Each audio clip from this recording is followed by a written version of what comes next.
పెరిగిన ధరలకు అనుగుణంగా వేతనాలు పెంచాలని సిఐటియు ఆధ్వర్యంలో కాకినాడ జీజీహెచ్ శానిటేషన్ వర్కర్స్ సోమవారం ఉదయం ఆసుపత్రి ప్రాంగణంలో మాతా శిశు విగ్రహం వద్ద ధర్నా చేపట్టి అనంతరం విధులకు హాజరయ్యారు. సందర్భంగా సిఐటియు నగర co convener Palivela Veerababu, union అధ్యక్షుడు సిహెచ్ విజయ్ కుమార్లు అక్టోబర్ 1 నుండి జీజీహెచ్లో శానిటేషన్ నిర్వహణ క్రిస్టల్ ఇంటిగ్రేటెడ్ సర్వీసెస్ లిమిటెడ్ సంస్థ కాంట్రాక్ట్ పొందిన నేపథ్యంలో ముందుగానే కార్మికుల డిమాండ్స్ యూనియన్ తరపున రాతపూర్వకంగా అందించడం జరిగిందని అన్నారు.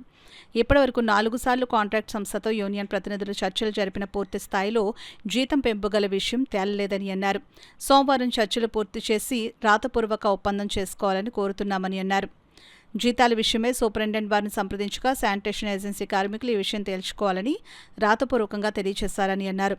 కాంట్రాక్ట్ సంస్థ మరియు కార్మికుల మధ్య సమస్య పరిష్కారం కానప్పుడు ప్రిన్సిపల్ ఎంప్లాయీస్గా జీజీహెచ్ సూపరింటెండెంట్ వారు జోక్యం చేసుకోవాలని కోరుతున్నామని అన్నారు. అదేవిధంగా సెప్టెంబర్ నెల జీతం నేటికి చెల్లించలేదని తెలిపారు. వైద్య ఆరోగ్య శాఖ ఉన్నతాధికారులు కూడా పెరిగిన ధరలను దృష్టిలో ఉంచుకుని శానిటేషన్ వర్కర్స్ జీతాలు పెరిగే విధంగా ఉత్తర్వులు ఇప్పించాలని కోరుతున్నామని అన్నారు. ఒప్పందం జరగని పక్షంలో మంగళవారం ఉదయం నుండి ఆందోళన తీవ్రతరం చేస్తామని తెలిపారు. ఈ కార్యక్రమంలో సిఐటియు నగర కన్వీనర్ మలక వెంకటరమణతో పాటు యూనియన్ నాయకులు J Seshu, R Ramesh, S Vasu, B Mangathayaru, B Krishnaveni, M Ravibabu, D Durgaprasad, Srikanth, Meesala Kumari, R Talupulamma, VVN Kumar తదితరులు పాల్గొన్నారు. ఉన్నతాధికారులు వినతిపత్రం ఇస్తే కాంట్రాక్ట్ సంస్థ కార్మికులు తేల్చుకోవాలని వారు చెప్పడం జరిగింది. అదేవిధంగా సెప్టెంబర్ నెల జీతం ఈరోజు 27వ తారీఖు వచ్చినా నేటికి జమ కాలేదు. పెరిగిన ధరలని అందుకోలేక దినదినగండం దీర్ఘాయుష్గా కార్మికుల యొక్క జీవనం సాగుతున్నది.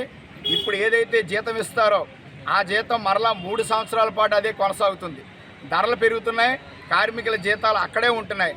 అందుకని కాంట్రాక్ట్ సంస్థ వారిని ప్రత్యేకించి కోరేది ఏంటంటే తక్షణమే చర్చలు జరిపి పెరిగిన ధరలకు అనుగుణంగా జీతాలు పెంచాలని, పిఎఫ్, ఈఎస్ఐ చట్ట ప్రకారం అమలు చేయాలని, ఇతర అనేక డిమాండ్స్ కాంట్రాక్ట్ వారి దగ్గర పెట్టడం జరిగింది. ఆ డిమాండ్స్ పరిష్కారం చేసి పనులు ముందుకు తీసుకెళ్లాలని కోరుతున్నాం. ఓ పక్కన తుఫాను హెచ్చరిక చేస్తూ ఉన్నారు. ప్రజలందరితో పాటు కార్మికులు కూడా ఈ తుఫాను బాధల్లో పడే కార్మికులు చాలామంది ఇక్కడ శానిటేషన్ వర్క్ చేస్తున్నారు.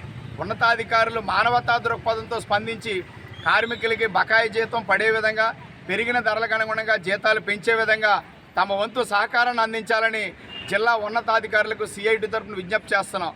లేని పక్షంలో కాంట్రాక్టు చర్చలు పరిష్కారం కాని పక్షంలో ఎమర్జెన్సీలు మినహాయించి విధులకు బహిష్కరించి ఆందోళన తీవ్రతరం చేస్తామని, జరగబోయే పరిణామాలకి కాంట్రాక్ట్ సంస్థ వారు, ఆసుపత్రి యాజమాన్యమే బాధ్యత వహించాలని సిఐటి తరఫున విజ్ఞప్తి. వేతనాలు ఇవ్వమని వారు ముందుగానే విజయవాడ వెళ్ళాం.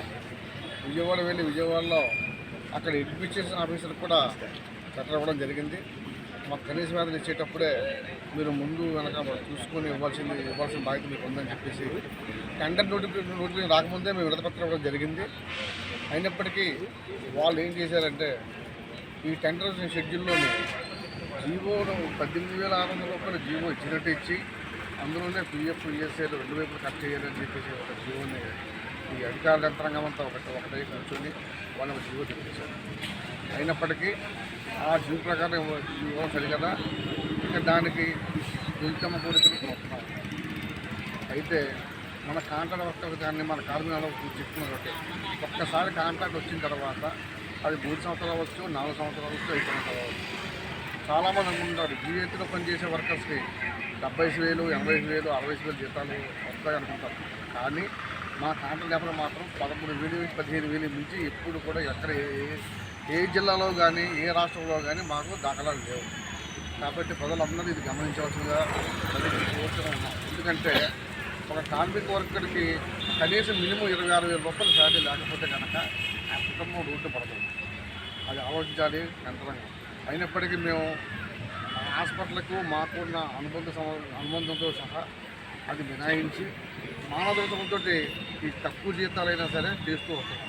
కానీ ఉన్నత జీతాలు కూడా సమయానికి అందుబాటులో లేకుండా చేసే కార్మికులు ఏం తిని బతకాలనేది ఒక విషయం ఆలోచించాలనుకుంటున్నాం.